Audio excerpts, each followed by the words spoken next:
नरेंद्र कुमार। और आज की इस वीडियो में हम लोग क्लास 10th के निर्देशांक ज्यामिति के ऑब्जेक्टिव क्वेश्चन को हल करेंगे। ऑब्जेक्टिव क्वेश्चन पढ़ने से पहले हम लोग इसका थ्योरी पढ़ लेते हैं कि थ्योरी क्या होता है निर्देशांक ज्यामिति का। तो सबसे पहले चलिए निर्देशांक ज्यामिति में हम लोग चतुर्थांश पढ़ते हैं।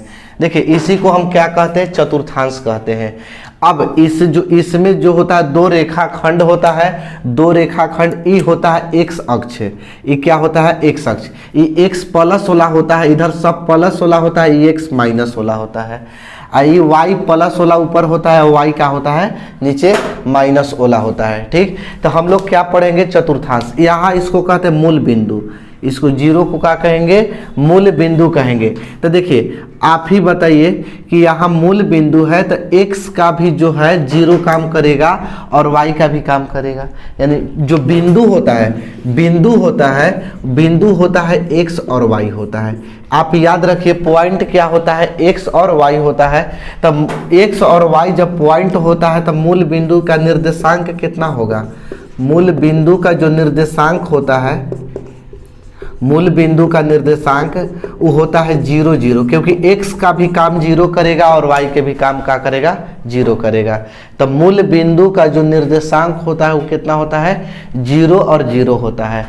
अब देखिए यहाँ से सबसे पहले अब अगर कहा इसको कहते हैं प्रथम चतुर्थांश, प्रथम चतुर्थांश या प्रथम पाद बोला जाता है। इसको कहते हैं द्वितीय, इसको बोला जाता है तृतीय, इसको बोला जाता है चतुर्थ। 4 गो चतुर्थांश होता है। ठीक, इसको चतुर्थ। अब किसमें कौन सा चिन्ह होता है इसको हम बता रहे हैं। ठीक, इसको याद नहीं करना है आपको, केवल क्या करना है कि आपको इस समझ लीजिए कि आप में यहाँ से कि पहले ये आपको याद रखना पड़ेगा कि बिंदु, केवल याद रखिए कि बिंदु पहले x होता है तब y होता है, कि बिंदु पहले x होगा तब क्या होगा, y होगा। तो आप बताइए यहाँ कि अगर हम कहेंगे कि प्रथम चतुर्थांश के जो रूम यहाँ से प्रथम चतुर्थांश है वो कौन दो रेखाखंडों से बनल है, तो यही दोनों से बना है, इससे और इससे मिलकर ए वाला बना है, ए वाला। तब पहले x होता है तब y होता है, तो x का प्लस और y का भी प्लस, तब पहला में हो जाएगा क्या, प्लस प्लस हो जाएगा, x के भी प्लस और y के भी प्लस, तब पहला में क्या होगा, प्लस प्लस। अब ये वाला जो द्वितीय अगर कहेंगे चतुर्थांश किससे बना है, तो ये दोनों से रेखा से बना, इससे बना है और इससे।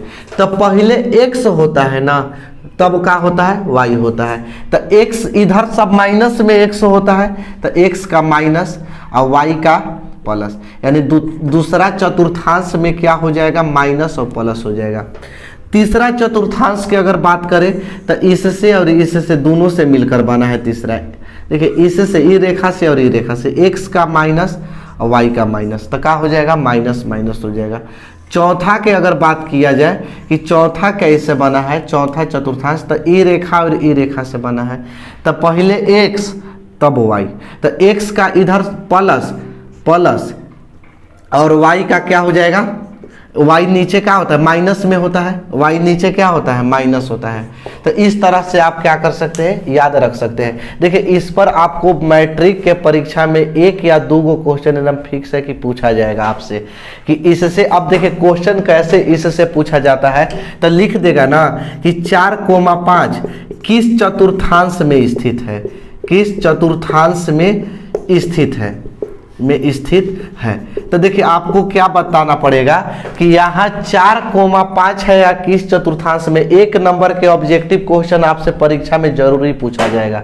तो देखिए 4 का भी प्लस है और 5 का भी प्लस है, तब प्लस प्लस किस में आता है, प्रथम चतुर्थांश में ना। तो वहाँ ऑप्शन दिया रहेगा ए प्रथम, बी द्वितीय, सी तृतीय या डी चतुर्थ। इस तरह से ऑप्शन दिया रहता है, तो किस में ऑप्शन मार देना है, ए प्रथम में इसका। ठीक, चाहे ऐसे पूछेगा कि -5,8 किस चतुर्थांश में है, चाहे किस पाद में, ऐसे पूछता है किस पाद में है। ठीक, तो उसी प्रकार ए रहेगा प्रथम, बी रहेगा द्वितीय और सी रहेगा तृतीय और डी रहेगा चतुर्थ। तब बताइए कि किस में है चतुर्थ, तब पहले माइनस 5 का माइनस 8 का प्लस, तब पहले माइनस और बाद में प्लस। तब माइनस और प्लस किस में होता है? तब द्वितीय में होता है। तब द्वितीय के क्या कर देना है? आंसर कर देना है टिक। ठीक, इस तरह से क्वेश्चन। तो सबसे पहले ई कैसे आपको कैसे मारिएगा ऑप्शन, जब से ई समझ में नहीं आएगा। समझ में आ गया होगा ये वाला ई, यानी जो पहले बिंदु याद रखिए, पहले बिंदु एक्स वाई होता है पहले। अब यहाँ से देखिए कि प्रथम घर किससे मिलकर बना है? इससे। तब पहले एक्स तब वाई, तो एक्स का प्लस वाई का प्लस। ये वाला किससे बना है? द्वितीय, तो इससे और इससे बना है, तो पहले एक्स तब वाई, पहले एक्स तब वाई या पहले एक्स तब वाई। ऐसे में आप क्या कर सकते हैं? यहाँ से बना सकते हैं, यहाँ से आपको ऑब्जेक्टिव 1 नंबर के नहीं छूटेगा। चलिए ये वाला तो आपको समझ में आ गया होगा, ऐसे क्वेश्चन पूछता है तो। फिर अब देखिए ऑब्जेक्टिव में हमेशा पूछता है कि कौन भुज है और कौन कोटि है। निर्देशांक ज्यामिति में एक क्वेश्चन हमेशा पूछा जाता है, भुज और कोटि। तो अब याद रखिए कि एक्स को भुज कहते हैं, एक्स को क्या कहते हैं? भुज कहते हैं, और वाई को कोटि कहा जाता है। एक्स को भुज और वाई को कोटि। अब बिंदु क्या होता है मेरा? बिंदु होता है एक्स और वाई। देखिए ई कैसे क्वेश्चन पूछेगा, जैसे लिख दिया कि 7 कोमा माइनस 8 में भुज कितना होगा? भुज का मान बताइए, मान। ठीक, तो भुज कितना होगा? तो भुज किसको कहेंगे? एक्स को भुज कहते हैं ना। तो x को भुज कहते हैं, तो बिंदु x और y होता है। तो x कौन है? x बराबर 7 है और y बराबर -8। तो इसमें भुज कौन होगा? तो भुज होगा कौन? 7 होगा आंसर। ठीक, इस तरह से आता है क्वेश्चन। 1 नंबर से यहाँ से भी आ सकता है कि भुज का मान बताइए। यही लिख देगा 8 कोमा -6 में कोटि का मान बतावे। कोटि, तो कोटि कौन होगा? तो यानी कोटि यहाँ से कौन होगा? ये एक्स होता है भुज, तो पहला एक्स, और वाई होता है कोटि। वाई कौन का होता है? कोटि होता है। तो कोटि का मान यहाँ से कितना हो जाएगा? -6 होगा। इस तरह से 1 नंबर से यहाँ से ऐसे भी क्वेश्चन पूछता है। तो चलिए ये आपको पता चल गया कि एक्स को भुज कहते हैं और वाई को क्या कहते हैं? कोटि कहते हैं। इसके बाद देखिए अब क्वेश्चन कैसे पूछता है? पूछेगा कि एक्स अक्ष की दूरी, एक्स अक्ष की दूरी या तो भुज, एक्स अक्ष की दूरी, एक्स को भुज कहते हैं, तो एक्स अक्ष की दूरी क्या कहलाएगी? भुज कहलाएगी। भुज या एक्स निर्देशांक, एक्स निर्देशांक या भुज कहलाती है, निर्देशांक कहलाती है।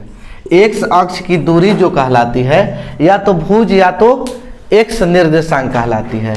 अगर यही क्वेश्चन कहेगा कि वाई अक्ष की दूरी, वाई अक्ष की दूरी, देखिए लैंग्वेज घुमा के आपसे पूछ सकता है कि लैंग्वेज आपको किसी तरह से पूछ सकता है कि वाई अक्ष की दूरी, तो वाई अक्ष की दूरी कोटि कहलाती है, कोटि या वाई निर्देशांक कहलाती है, वाई निर्देशांक। ठीक, कहलाती है। यहाँ से भी आप नोट कर सकते हैं, इसको लिख सकते हैं कि एक्स अक्ष की दूरी, एक्स अक्ष की दूरी, चूंकि एक्स को भुज कहते हैं तो एक्स अक्ष की दूरी यही चीज होगा ना। तो एक्स को भुज कहते हैं तो एक्स अक्ष की दूरी भुज कहलाएगी, चाहे एक्स निर्देशांक कहलाएगी। और वाई अक्ष को कोटि कहते हैं तो वाई अक्ष की दूरी कोटि या वाई निर्देशांक कहलाती है। इस तरह से क्वेश्चन, चाहे ऐसे क्वेश्चन पूछता है। देखिए क्वेश्चन पूछने का तरीका कि किसी बिंदु से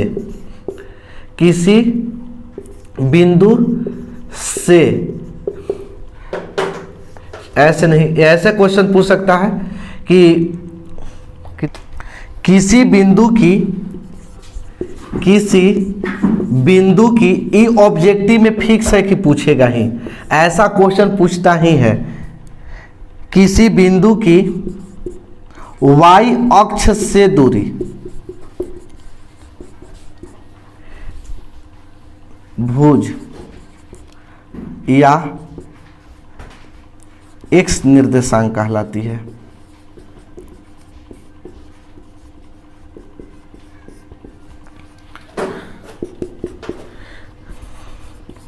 किसी बिंदु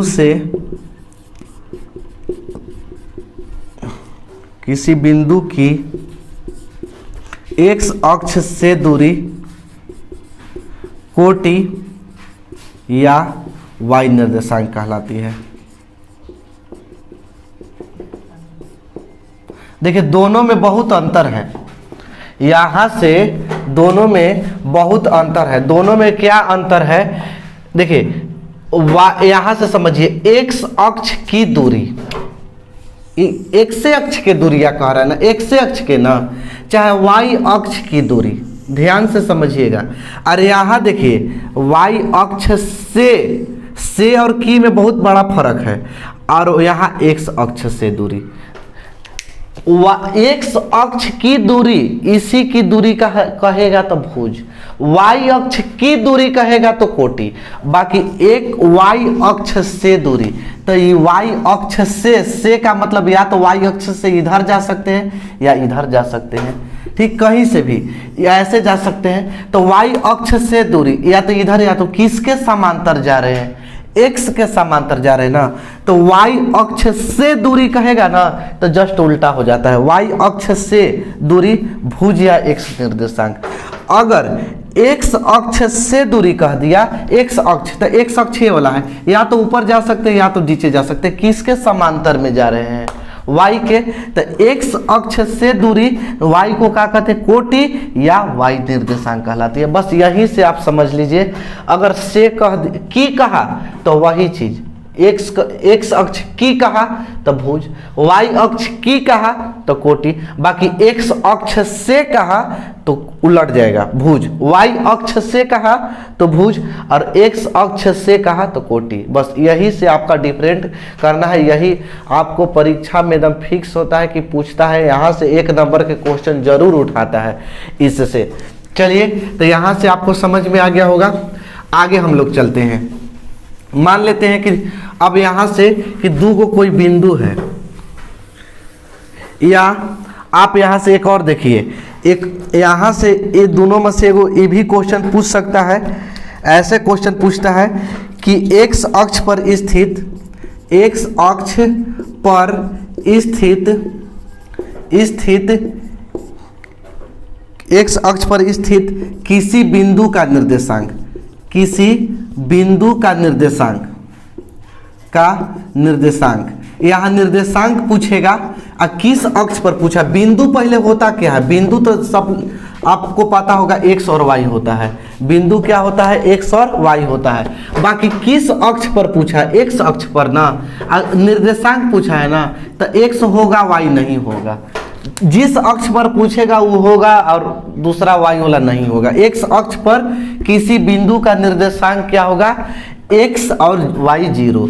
अगर यही वाई अक्ष पर पूछता कि वाई अक्ष पर किसी बिंदु का निर्देशांक, तो वाई अक्ष पर स्थित किसी बिंदु का निर्देशांक अगर पूछेगा, निर्देशांक, तब बताइए कि किस अक्ष पर पूछा है, वाई अक्ष पर पूछा है, तो एक्स होगा नहीं होगा, कौन होगा, एक्स नहीं होगा, तो एक्स क्या होगा, 0 होगा, और वाई होगा, वाई पर पूछ वही किया है तो वाई होगा, ऐसे।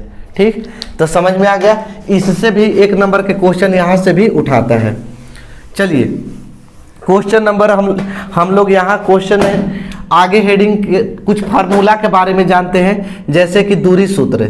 दूरी सूत्र इसको इंग्लिश में कहते हैं डिस्टेंस फार्मूला, इसको क्या कहते हैं, डिस्टेंस फार्मूला।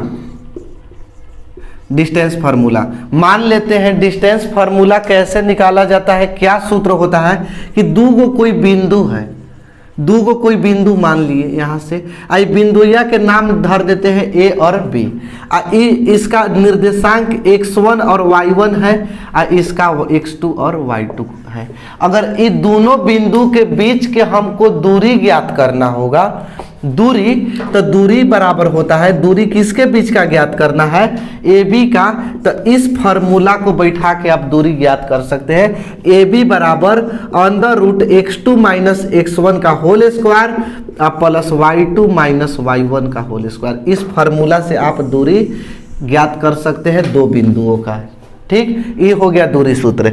इसके बाद आता है विभाजन सूत्र। देखिए विभाजन सूत्र में, विभाजन सूत्र इसको इंग्लिश में कहते हैं सेक्शन फार्मूला। Section formula.